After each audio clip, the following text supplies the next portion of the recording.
Okay, day 48, this is part 4. It's starting to look like Christmas. No, it's starting to look like people are going to be coming up with different kinds of songs of all the different kinds of obstruction and contrivances the FBI has done, you know, like 5 golden EB5s, you know, I don't know. There's 4 FISA warrants, 3 wiretaps, 2, you know, whatever. It's really, I mean, it's a litany. You almost need a mnemonic game to go through all the Peter Stroke strokes, different strokes for different folks, I guess. It's crazy. And everybody's getting tired of it. You can tell. Grassley over there on the Senate side has said he wants Andrew McCabe to come up here in person and personally answer the questions. Don't send up a second or a surrogate. Answer the questions. Now, the new name is either or is OHR, and it looks like he was an expert in money laundering and money transfers and so forth, Hong Kong banks. I wonder if he knows HSBC. And it looks like he might have been the one that prepared these FISA warrants for stroke. And that way, maybe Contreras or other judges on the FISA court wouldn't have been able to see that it was FBI and Stroke, the same one over and over and over, if it would come through a different person at DOJ or as a DOJ guy. So the way it works is FBI's on one side of the street, they walk the paperwork over to DOJ, and then DOJ puts a cover sheet on it, and then they walk it down to 333 Constitution to get the FISA warrant.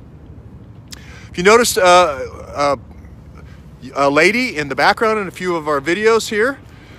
She is a representative. She was a union representative in California for police officers. That's all I'll say at this point. And now she represents whistleblowers in the United States, as well as people especially with people, special forces, JSOC background, who've then gone into law enforcement. So as we go on, we'll start introducing more and more of the people. Now that with the Conyers thing, I would like Deep Blackberry to come forward, Deep Finance, excuse me.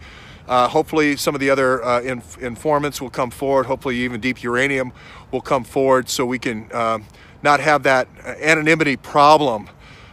We've benefited all along the way from people giving us information, but it would be nice that people could see the sources, see where the information is coming from, and be able to drill down.